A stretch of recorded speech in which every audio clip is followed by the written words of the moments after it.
을 활용해서 공부하도록 도와주는 거예요, 쌤은.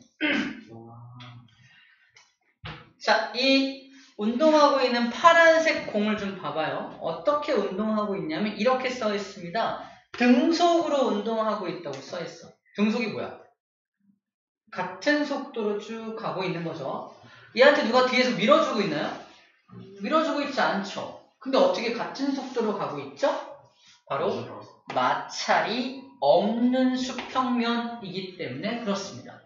전혀 마찰이 없어. 빙판길 같은 거야. 뭐 얼음판 같은 거. 뭔가 툭 던지면 쫙 하잖아. 계속 가는 이유가 마찰이 거의 없기 때문이죠. 물론 현실 세계에서는 불가능하긴 해요. 완전히 마찰이 없는 면은 없습니다. 이 얼음이라 하더라도 마찰이 좀 있긴 있어요. 완전히 없는 마찰이 있다면, 완전히 마찰이 전혀 없는 수평면이 있다면 거기다 공을 툭 굴리면 어떻게 돼요? 절대 멈추지 않고 계속 같은 속도로 쭉 갈 거라는 거예요. 그죠? 그 상황입니다. 그 상황에서 물체가 이동을 분명히 하고 있죠. 쭉 이동하고 있지만 이 물체한테는 누가 힘을 주고 있나요? 더 이상 아무도 힘을 주고 있지 않죠. 그래서 힘을 주고 있지 않은데 운동만 하고 있으니까 이 물체는 일한 거다 안 한 거다? 일한 게 아니다 라는 얘기 했던 거예요. 일한 게 아니다. 자, 일을 할 때는 F가 존재해야 되기 때문에 힘을 전혀 준 게 아니기 때문에 일도 하지 않았다라는 얘기를 하고 있는 겁니다. 됐나요? 그 그림을 다시 한번 보여주고 있는 거예요. 자, 충분히 이해가 되었습니다. 자, 그 다음 이슈를 좀 볼까요? 순간이 뭐지? 저건 뭐지? 자, 이 그래프인데요. X축에 이동거리라고 써있고 Y축에 힘이라고 써있거든요. 무슨 말이냐면 내가 예를 들어서 10N의 힘을 줘서 어떤 물체한테 10N의 힘을 땅 줘가지고 쭉 이동시킨 거야. 몇 미터만큼? 예를 들어 10m만큼 이동시킨 겁니다. 그때 나는 얼마만큼 일한 건가요? 10N의 힘으로 10m를 이동시켰으니까 몇 줄? 100줄만큼의 일을 한 거죠. 이걸 그래프로 표현한 게 이거예요. 1m일 때도 나는 10N 힘 주고 있었고요. 2m 갈 때도 10N, 3m, 4m, 5m도 10N. 계속 10N의 힘을 지속적으로 쭉 주다 보니까 이런 그래프가 그려졌어. 이때 이 면적이 의미하는 게 뭐냐는 거. 그래프 면적이 의미하는 거. 자, 잘 봐. 면적을 구할 때 면적이란 또 넓이란 어떻게 구한다? 가로 곱하기 세로로 구하죠. 근데 가로에 뭐라고 써있어? 이동거리라고 써있잖아. 이동거리고요. 세로에 뭐라고 써있어?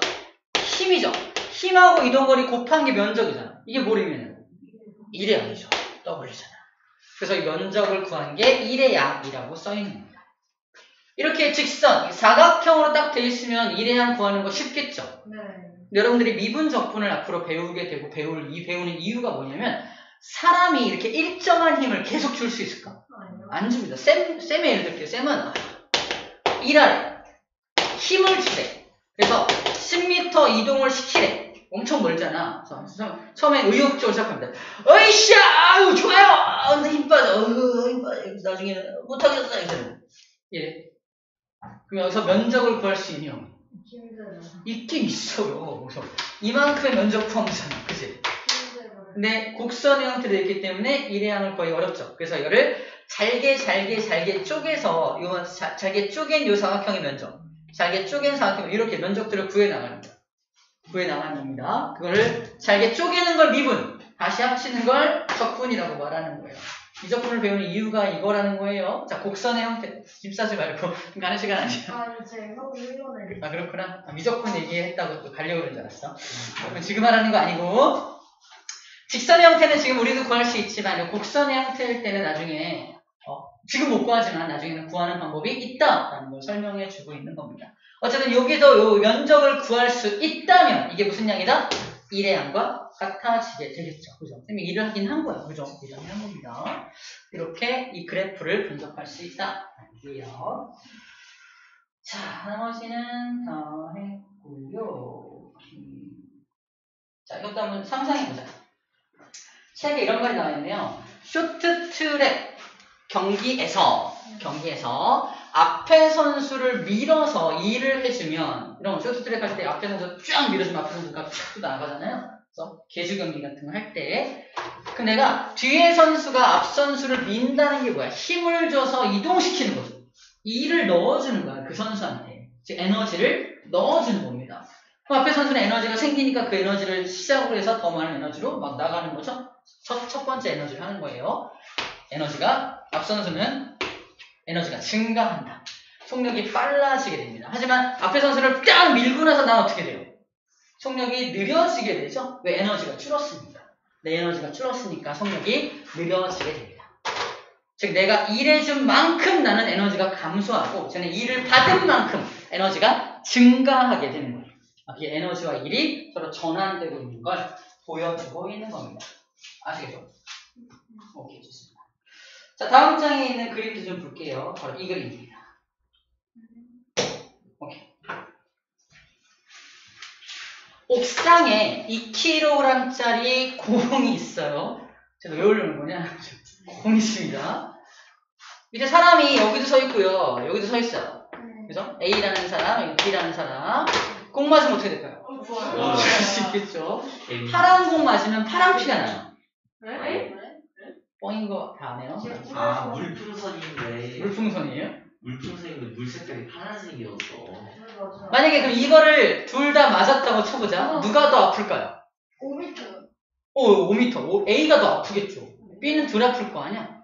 그럼 얘는 아프게 막 먹고 아파! 에너지가 엄청 많았나봐 이럴 거 아니야. 얘는 쭉 맞고 뭐야? 에너지 별로 없었네 이럴 거 아니야. 근데 같은 높이에서 출발한 거 아니야? 근데 왜 둘이 느끼는 감정이 달라요? 그쵸. 떨어지는 거리가 다르죠. 그지? 그래서 이 녀석은 위치 에너지가 얼마냐라고 했을 때 9.8 곱하기 질량 곱하기 여기다 H를 넣을 거잖아. 근데 H에다가 3을 넣을 수도 있고 5를 넣을 수도 있잖아요. 바로 기준면이 어디냐에 따라서 3을 넣으면 에너지가 적어지는 거고 5를 넣으면 에너지가 많아지는 거잖아요. 그래서 여기 이 같은 높이에 똑같이 옥상에 있는 공이지만 어디를 기준면으로 하냐에 따라서 이 녀석의 위치 에너지는 달라질 수 있다 얘기를 하는 겁니다. 기준면이 어디냐에 따라서 얘가 지금 위치 에너지는 달라질 수 있다. 옥상에 있는 저 공이지만 만약에 기준면이 옥상이라면 얘는 떨어지는 높이가 있어 없어? 전혀 없잖아. 그러면 얘는 위치 에너지가 있는 건가? 없는 거예요. 위치 에너지가 빵인 겁니다. 오케이? 기준면이 옥상이 될 수도 있습니다. 이 기준면이 여기인 경우 중에서 어디가 더 에너지가 많은지 구할 수 있다. 기준면에 따라서 달라진다. 라는 얘기가 4번 내용이에요. 기준면과 위치 에너지, 기준면이 어디냐에 따라서 위치 에너지는 달라질 것이다. 라고 말하고 있는 겁니다. 됐죠? 자, 그래프 볼게요. 자, 이게 위치 에너지 그래프입니다. 위치 에너지 공식 다시 한번 써볼게요. 위치 에너지는 9.8 곱하기 m 곱하기 h죠? 9.8 mh가 공식입니다. 다시 말해서 위치 에너지는 뭐에도 비례하고 질량에도 비례하고 위치 에너지는 뭐에도 비례하고 높이에도 비례한다라는 걸 공식으로 만든 겁니다. 그죠? 저기 위치 에너지가 y축에 나와 있고요. 그다음에 x축에 질량이 나와 있고 여기는 높이가 나와 있죠? 둘 다 무슨 관계? 비례 관계. 비례라서 그래프가 이렇게 그려지고 있는 겁니다. 둘 다 비례이기 때문에. 그죠? 어려운 내용이 아니에요. 자, 근데 운동 에너지는 좀 다르죠? 운동 에너지. 자, 한번 보자. 운동 에너지 그래프 볼게요. 이렇게 되죠. 자, 운동 에너지 공식도 써볼게요. 운동 에너지는 홍유는 안 봐요? 이 시간대 맨날 이렇게 올리는. 누가 보는 거 아니야, 이 시간에? 자, 운동 에너지 공식은요.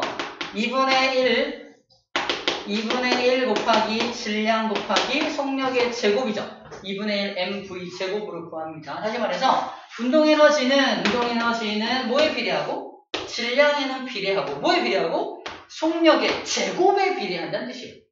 그래서 여기 속력의 제곱 나와 있는 거 보여요? 여기는 질량 나와 있죠. 질량에 비례하는 거 알겠어. 근데 속력의 제곱에 비례하게 되는 겁니다. 만약에 그래프가 이딴 식으로 나오면 조심해야 한다는 얘기야. 운동에서 여기 써있고요. 여기에 그냥 속력이라고 써있어. 속력. 제곱이 아니야. 그냥 속력이라고만 써있다면 어떻게 해야 돼? 제곱에 비례하니까 그래프 형태가 요딴 식으로 바뀝니다. 오케이? 속력의 제곱이라고 써놓으면 그냥 비례인데 속력이라고 써있으면 내가 제곱해서 비례를 해줘야 되기 때문에 그래프 형태가 이런 식으로 누적 비례 그래프로 바뀌게 된다는 거예요.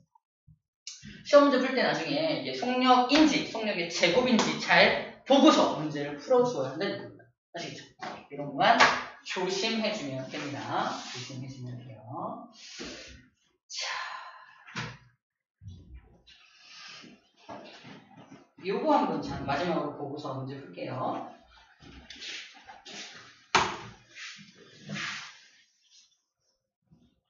설정을 해볼게. 자, 이 수레가 있는데 이 수레의 질량이 10kg이라고 설정해 볼게요. 그리고 속력은 2m/s로 오고 있었다고 설정해 봅시다. 자, 그럼 운동 에너지 먼저 구해 볼게요.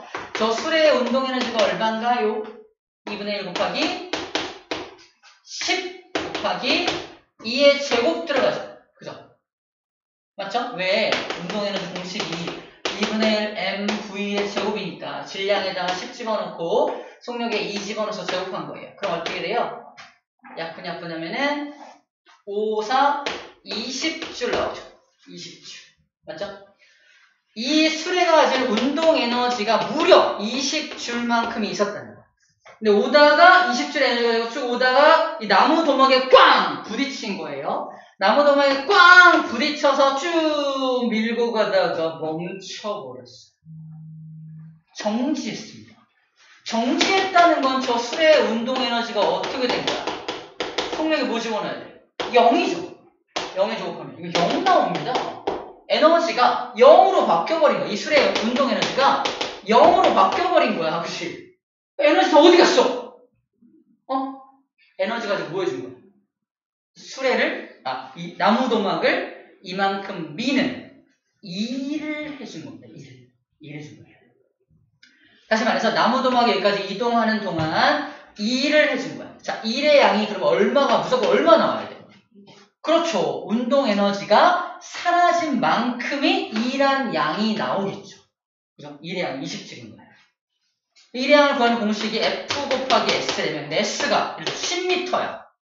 그때 얼마만큼의 힘으로 빵 충돌했냐라는 게 구해지게 된다는 겁니다.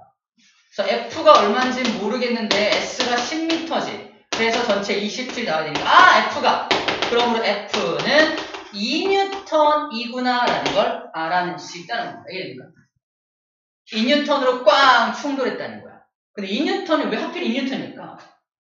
이 물체를 움직이지 못하게 막고 있었던 마찰력 값이 2N이었기 때문에 그 마찰력을 이기고 가야 되니까 충돌하는 그 힘은 마찰력의 크기만큼이고. 이래요. 그래서 이 2N, 내가 구한 이 2N은 수레가 물체에 충돌한 힘입니다 라고 말할 수도 있지만 다른 표현법으로 이 나무도막과 지면 간의 마찰력이 2N이었기 때문입니다 라고 말할 수도 있다는 겁니다. 이해됩니까? 문제에서 마찰력을 구해라 그래. 마찰력 어떻게 구하지? 이러면 안 되고 그래서 요 F를 구하면 마찰력도 구할 수가 있다는 거예요. 알겠죠? 우리 책에도 마찰력을 구하라고 되어 있습니다. 마찰력. 밑에 나와있죠? 이 마찰력. 마찰력 곱하기 S는 왜 하필 마찰력이라 부르는지에 대해서 얘기해주고 있는 겁니다. 다 배웠어요? 밑에 개념 확인 퀴즈 좀 풀어볼게요.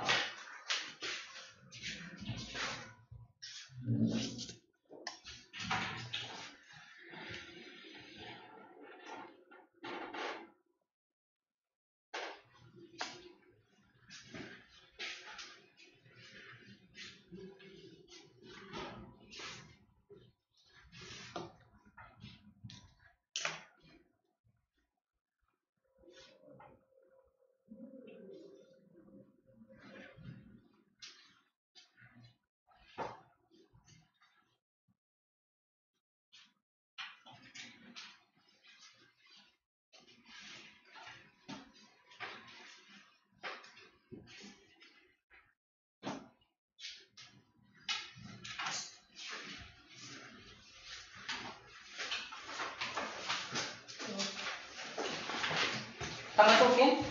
알겠죠? 1번. 과학에서의 1은 물체에 힘을 작용하여 물체가 무슨 방향으로? 그쵸. 내가 준 그 힘의 방향으로 이동하는 경우만을 더하기해서 1이라고 합니다. 힘, 다음 힘이고요. 2번.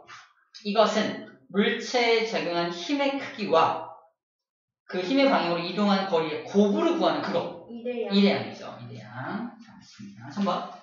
중력이 작용하는 공간에서, 우리가 중력 꼭 작용해야 돼요. 중력이 작용하는 공간에서 높은 곳에 있는 물체가 가진 에너지를 중력의 위치 에너지라고 합니다. 운동하는 물체가 가지고 있는 에너지는 운동 에너지라고 합니다. 오케이, 잘 알겠습니다. 자, 넘기면 개념 다지기 문제가 11문제가 있어요. 그 문제들을 좀 풀어볼게요.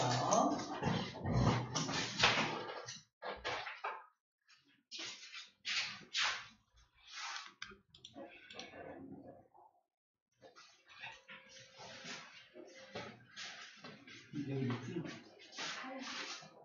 11번까지.